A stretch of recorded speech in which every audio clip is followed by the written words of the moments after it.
I've noticed recently that there's a bit of a trend of what I like to call the big budget Fnaf fan game. You know what I'm talking about. Things like Joy of Creation and Juniors. I mean, these games still have the budget of like Aruba's GDP, sure, but they make something of an effort to just be a bit more in just about every regard. More complex mechanics, more shiny graphics, and, of course, more RSOs on the dev scene. It's almost like a case study of what has become of gaming as a whole, with ballooning budgets and a lack of regard for the simple charm that could make older games so good. And let's face it, Five Nights at Freddy's is an extremely simple game at heart. So, when browsing GameJolt one night for a wee Fnaf fix, I was looking for something that embraced that simplicity a bit more. I wasn't really looking for a game that renders each individual hair on Fredbear's testicle in real time and thus brings the innovative power of 2 FPS to the Fnaf community. I wanted something simpler, something a bit more back to basics. I mean, is that so bad? No, says the man on Twitter. You will enjoy the Unreal Engine slop. No, says the man on YouTube. You will make soy faces at Fredbear's balls. I rejected those answers. Instead, I chose something different. I chose the impossible. I chose Mary's Arcade.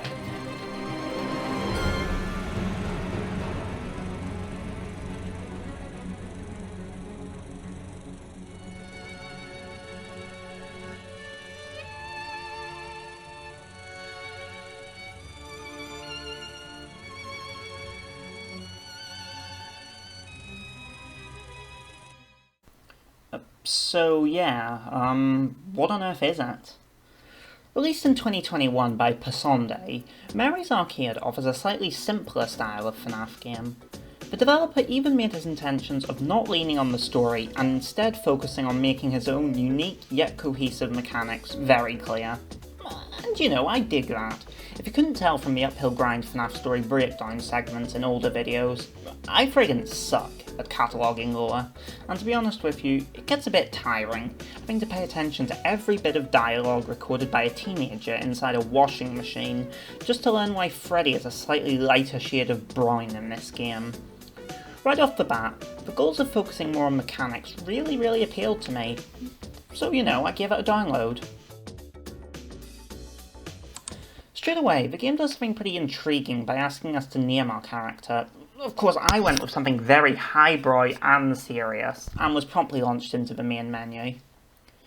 Yeah, I think this is one of the game's big gimmicks, if you can call it that.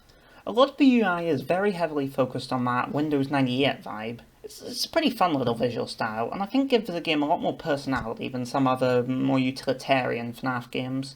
It immediately sets Mary's Arcade apart, but without being obnoxiously quirky. I feel like this type of faux 90s nostalgia could get tacky pretty fast, but the game handles it fairly gracefully. Oh, and also the music is.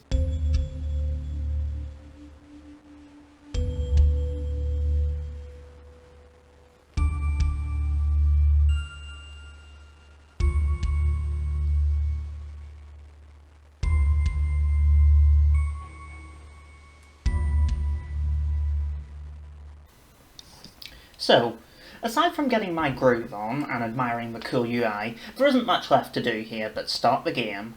Let's see what awaits us inside Mary's Arcade. The first thing that really struck me about this game are its visuals. It's a far cleaner, less sloppy style than Dormitabus, going for that sort of semi-realism that made the original Fnaf game so intriguing. Everything looks very nice and believable, not in a graphics in 2013 way, but very nice and clean and very fitting for a Fnaf style game. As I said in my Dormitabus review, I really liked that game's more disgusting art style that gave it a unique identity, but Mary's Arcade almost kind of goes in the opposite direction and embraces the horror of sterility. Everything is clean, almost untouched looking, which creates a bit of a disconnect with the obviously old tech. The arcade is a lot less dingy than something like the original Freddy Fazbear's location, to the extent that it feels kind of unlived in a sense. It's a very uncanny style that carries over to the animatronics too. There's a real sweet spot there, the kind of feeling you get from empty hospital hallways and stuff like that. I especially like the plate of cookies that Mary carries around. It makes her feel more like one of those actual animatronics that have their props surgically welded to them. Oh, I mean, it's time to get down and get funky, sort of. Yeah. A 1, a 2, a 1, 2, 3. Step back, silverback, hold on, blackie. Steal some gas for your Cadillac. Head downtown with them coons and clowns. Just stay away from me. But all that aside, how does the actual gameplay work here? Well, as you can probably guess, Night 1 is a bit of a tutorial, getting us used to the systems whilst only having us contend with one animatronic, the eponymous Mary. Right off the bat, the game introduces some really interesting mechanics. The first and most obvious that the game hits you with is that time moves faster when you don't have the cameras up. Mary's Arcade is a much more camera-centric game than a lot of other Fnaf installments, with them being necessary to counter most, if not all, of the animatronics. So that leads to this cool risk-reward system where you can speed up time by having the cameras down, at the expense of not being able to repel or slow the animatronics. Speaking of the cameras, one of my favourite things about Mary specifically is that she's based around a loop throughout the entire map, with her starting on camera 2 after getting off the stage and moving clockwise around the arcade before reaching your office and then all the way back to cam 2 again. This is where the PA system comes in. As I said, Mary's path takes her to the office at about the halfway point in her cycle. The PA system is designed to get her away from you once she reaches it, essentially. It kind of works like a more consistent and better explained audio there from Fnaf 3. You can use it to call an animatronic to the next camera in their path, but notably not the one behind them. The main purpose of this in Night 1 is to call Mary around to the next camera away from the office. It's a fun little mechanic and, like the developer hoped for, feels very Fnaf-like without being derivative. As I said, its roots can be found in Fnaf 3's audio there, but it's got more than enough of a unique spin on it that, in my opinion, actually makes it better than its inspiration. That is one of the two functions tied to the cameras. The second of which is the buzzer. This isn't really any use in the first night, but I tried it out anyway. Unexpected item in bagging area. Essentially, it emits a droning buzz that will halt any animatronic standing in the camera it's activated on until it finishes. I think it's pretty clear from this that the game is going to necessitate some stalling tactics later on down the line. This feels most like an evolution of the classic camera stall, a mechanic appearing in many Fnaf games, most notably with Freddy and Foxy in Fnaf 1, where checking an animatronic on the cameras slows down their movements. I mean, you know what they say, a watch kettle never pisses. This game might also have some classic camera stalling, it's a bit hard to tell, but the buzzer definitely feels like a more deliberate adaptation of that feature, with its own identity. Both the buzzer and PA system have a cooldown, which is quite helpful in preventing anyone from just spamming them like a rehab patient playing whack-a-mole. Overall, this is a really strong start in my mind. It's a good tutorial in that it isn't a snooze fest with nothing going on, but at the same time, it doesn't tip you in head first and then open the gates of Arkham Asylum for you to deal with. It's like easing yourself into a pool, you know? You don't want to go in too fast because you'll freeze your balls off, but you also don't want to go too slow or you'll get bored and piss off to do something else. It's a delicate balance to strike, and I quite enjoyed it in this tutorial. Now, let's see what happens when the pot starts heating up a little more, shall we? Hey, wanna see how my first attempt for this night went?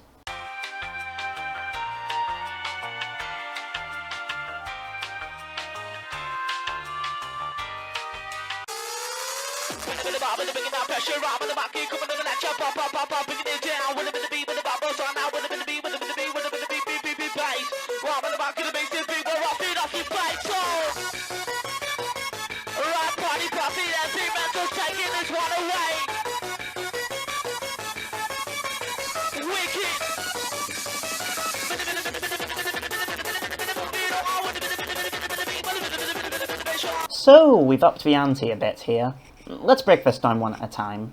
The big addition this night is Rascal, the second member of the animatronic gang. Do you like how I walk? Do you like how I talk? Do you like how my face disintegrates? I have a wonderful wife, I have a powerful job. She criticizes me for being egocentric. You practice your mannerisms into the wall. If this mirror were clear, I'd be standing so tall. I saw you slobber over clovers on the side of the hill. I was observing the birds.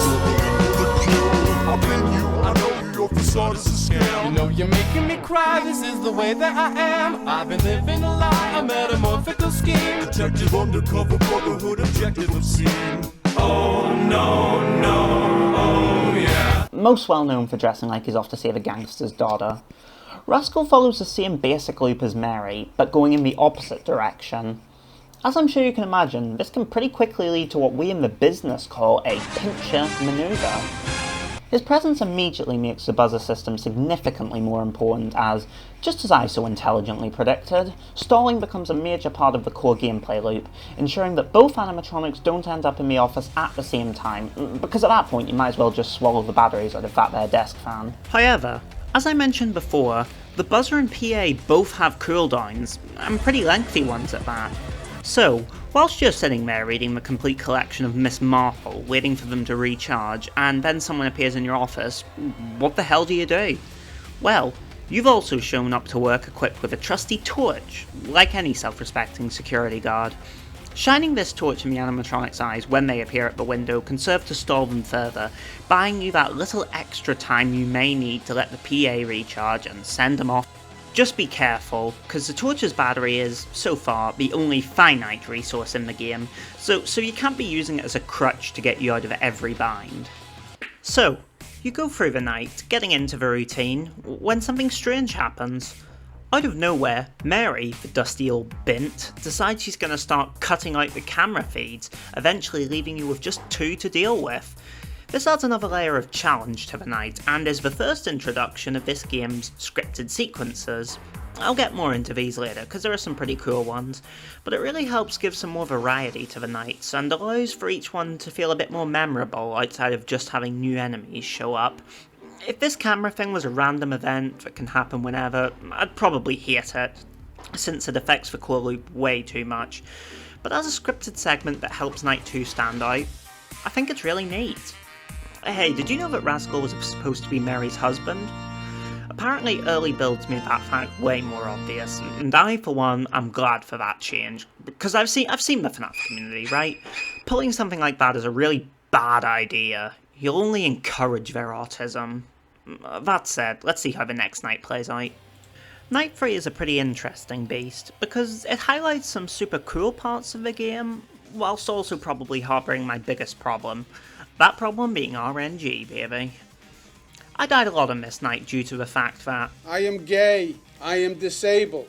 So I was quickly able to figure out that there's some kind of weird nothingness going on with the game's RNG here. That being that it's friggin' demented. Sometimes it would take a minute or so for Mary and Rascal to start moving, and other times they were up and at it before I even flipped the cameras up for the first time. I don't know if I was doing something wrong, but it could be wildly inconsistent, and that's probably one of my biggest issues. Obviously, you want a bit of randomisation in a game like this, to keep up the intensity, but for the RNG to have such insane variation, to the point where it feels like you can sometimes get completely buggered for no reason, really isn't that good. That aside, Night 3 feels like a more intense Night 2, and I did start to enjoy it once I locked down the rhythm of it. It's actually kinda cool how the game's mechanics allow for a challenging and tense experience with only 2 bad guys. I mean hell, Fnaf 2 never really managed to evoke that kind of feel with 10. I guess this is as good a time as any to talk about the sound design, because it's really cool. Like I said before, the locations do a great job of feeling sterile and lifeless, in a good way, and the sound all lends to that too. There's a very unsettling, serene vibe to it all. When you're sitting in that office, there's this low, aggressive droning of light. You know, like you're the last guy to clock out of the office, and you've just got the hum of the fluorescents to keep you company. Then, when you're in the cameras, the things are loud as fuck when turning, almost kind of shattering the relative serenity of the office. Jumpscare sounds are also super unsettling in a way that I don't think any Fnaf game since 1 has fully captured. As the series has gone on, it and many fan games have made the sounds more monstrous, but I find the shrill screeching in Fnaf 1 and Mary's Arcade to be way more upsetting. I think it does a better job of conveying the tragic undertone of the animatronics, as opposed to just making them giant monsters. Speaking of that, This game has voice lines for Mary too. Now, voiced animatronics in Fnaf has historically ended really badly in the past, but this game does it right by giving them a droning, inhuman quality, like audio recordings from yonks ago. In my video on Payday 3's Jacket DLC, I said I really like these sorts of indirect voice lines, where they're not specifically tailored to the situation, but are instead repurposed from other things to fit a new context. In this case, Mary's voice lines feel like she's programmed to say these things during one of her animatronic shows, instead of somehow managing to talk herself. It's way better than that gay nonsense security breach pulled, and adds to the atmosphere as opposed to turning the main threats into joke characters. Freddy, you're supposed to be on lockdown. Officer Vanessa, I hate On that weird kind of topic though, there's something else pretty interesting about Night 3. You know when I said to keep scripted sequences in mind? Well, we're here. And this one's pretty cool, I think. You see, at around 5 AM, Mary just kinda disappears. I don't know, I guess she got bored or something, because she just vanishes in a manner akin to your average Green Party member's political ambitions. It creates a real unsettling tone, especially when you're me and she disappeared while she was at the door. It creates a real, oh fuck, where did she go situation. Well, if you paid attention to the phone guy at the beginning of the night, we have some foreshadowing as to what's about to happen. Anyway, we had some power flickers today. Now, we were fine, but it occurred to me that you might not know what to do in that situation. So, this is very important. If the power goes out, just hang in there. Don't try to get up and leave, and try not to make a sound. The generators should kick on in a minute or so, and if they don't, the daytime crew will get there in the morning to rescue you, alright? A Fnaf game using Chekhov's gun and actual setup and payoff. Bloody hell.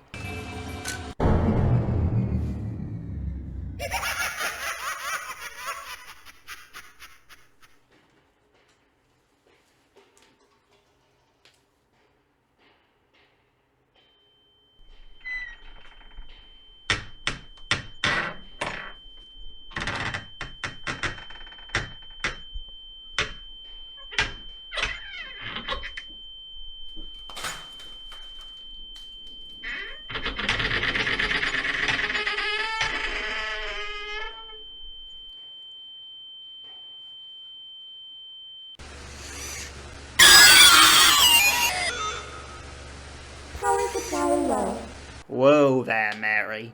Bit of personal space, right? My suggestion is to keep your distance. Right now I'm dangerous. Anyway, where the hell was I? Oh yeah, next night. My personal speculation on the lore is that Jimmy has realised there are kids possessing the animatronics, and that's why he's come back even after what happened at the end of the previous night. Night 4 gives us the final character from the main trio, Scarlet the Doe, a character whom even the main protagonist doesn't really get. She does introduce a new mechanic though, a Dormatabus-esque mechanic, you could say. Our 15-year-old. Scarlet isn't affected by the buzzer or PA, so how the hell is it you keep her away from the office? Well, you stare at her. After looking at her through the cameras for a short period of time, she'll progress back one stage, giving you some breathing room.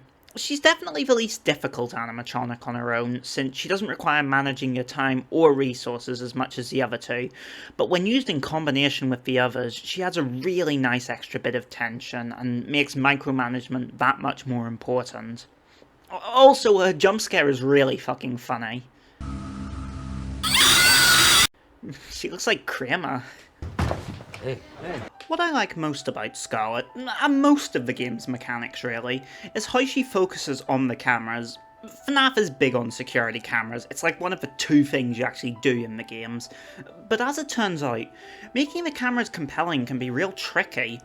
In worst case, you end up with something like Fnaf 2, where the cameras are only relevant because of one single character, and you have no reason to use anyone other than the prize counter.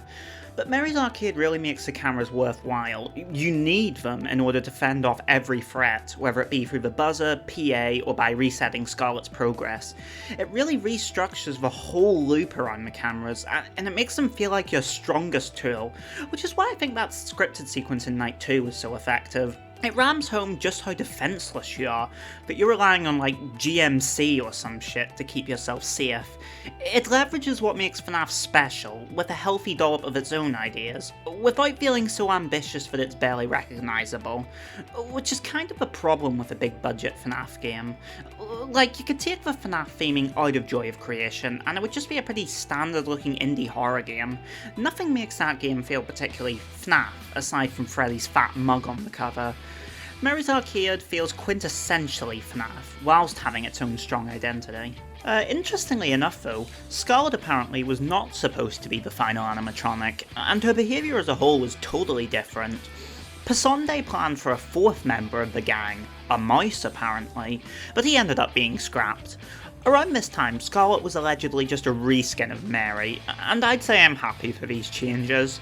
I think Scarlet works really well in this night, and the one after, as a character who really forces you to pay attention to the cameras, and if she was just Mary too, I think a lot of that would be lost.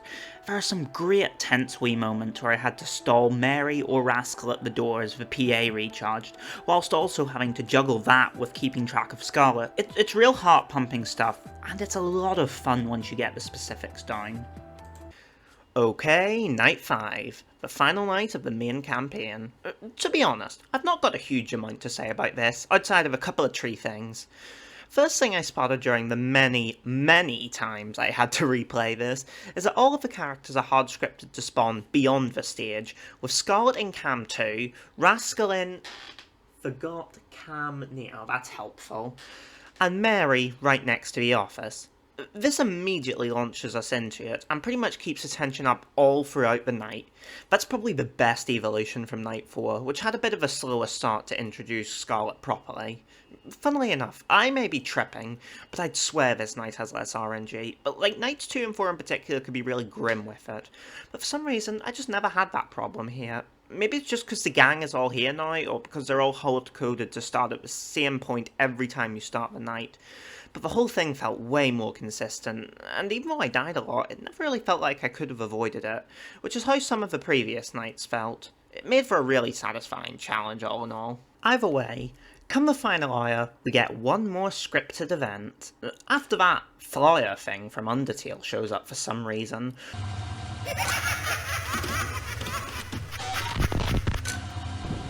We find that all of the cameras have been smashed up, leaving us totally in the dark, as the saturation fades from the scene. I'll be honest, I don't know if you can even die during this segment. I think you can, because you can still hear the animatronic movements and the PA and the buzzer still work, but I was in a good enough position by the time it happened that I was able to finish the night without anyone even reaching the windows. Either way, it's a really fun way to cap off this adventure, by giving one last spike of adrenaline before we finish. I should probably actually talk about why I like these scripted events, because theoretically I should hate them. They're essentially just a bit of faffing about, and you could argue that they distract from the strong simplicity that the game angles for. I mean, they didn't have shit like this back in 14, I'll tell you that. But what I really like about them is that they use your knowledge of the franchise against you. Look, let's agree on one thing. Normies aren't going to be playing this game. You haven't got Sandra from accounting hopping on Mary's Arcade in between emailing her husband and texting her boyfriend. 99% of the game's player base are gonna be fans of Fnaf. So, when your average Fnaf fan sees things roll over towards 6 AM, you expect it to be over. But instead, these sequences, subvert your expectations, and weaponize them by leaving you unsure as to what's going on. Is this a fail state? Did I manage to fuck up somehow? It leaves you wondering that for just long enough. At least it did for me, back when I thought Mary cutting the cameras was just something that could happen if you didn't keep an eye on her. I really like how it works, and how it plays with what we expect out of a FNAF game, especially one that presents itself as so vanilla and back to basics in most other aspects. Any which way, as the clock hits 6...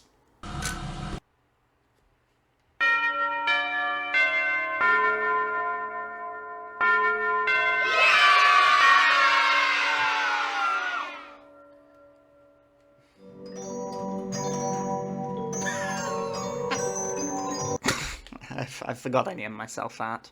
But wait! Is it really the end? Because we're due for a Marvel post-credits scene. revealing that there may just be one more shift, and that is Nightmare mode, as the game calls it. Oh, how quaint. Okay, so this is an uphill grind intermission to announce some technical difficulties. Initially, I wanted to take a similar route to Domatabus and discuss all of the game's bonus content. However, I have miscalculated horribly here, and suffice to say, my computer is fucking dying on me as I speak. I've already lost quite a bit of progress on this video due to technical faults, and I'm really into that sunk cost shit. I don't really want to scrap the whole thing. Basically, I'm gonna have to speedrun finishing the editing in the next couple of days, and pray my poor old girl survives that long. I'm gonna wrap up here and give my overall thoughts on the game's campaign, and then probably make a second part about all the bonus content once I've set up my new PC. We cool with that? We cool. Hey, that's smooth. Anyway, when all's said and done, Mary's Arcade is a really nifty fan game to me, in that it manages to be so unique without coming off as tryhard. Throughout the main campaign, we only have 3 animatronics, but they complement each other perfectly and feed into the core gameplay loop, without a single one of them feeling redundant. Nothing in this game feels like something that Scott Cawthon wouldn't make. The atmosphere, the aesthetic, the gameplay, even the humour, it all feels distinct and unique, but also maintains that feel of classic Fnaf. I talked earlier about how some games like Joy of Creation feel like they're wearing Fnaf as a skin. They might feature familiar characters and story beats, but you could remove all that superficial stuff and barely connect it to Fnaf. On the other hand, you have games like Five Nights at Candy's, which, although very good, simply can't stand on their own. You can't not compare them to Fnaf. They're too derivative of the series that inspired them. And I don't mean to slag off any of these developers, because I can only imagine how tricky that balance is to achieve. But what makes Mary's Arcade really special in my eyes is how it walks that tightrope perfectly. It's unique yet familiar, basically the perfect inspired work. So what's the dark truth then? What is the dark truth behind Mary's Arcade? Well, look at this.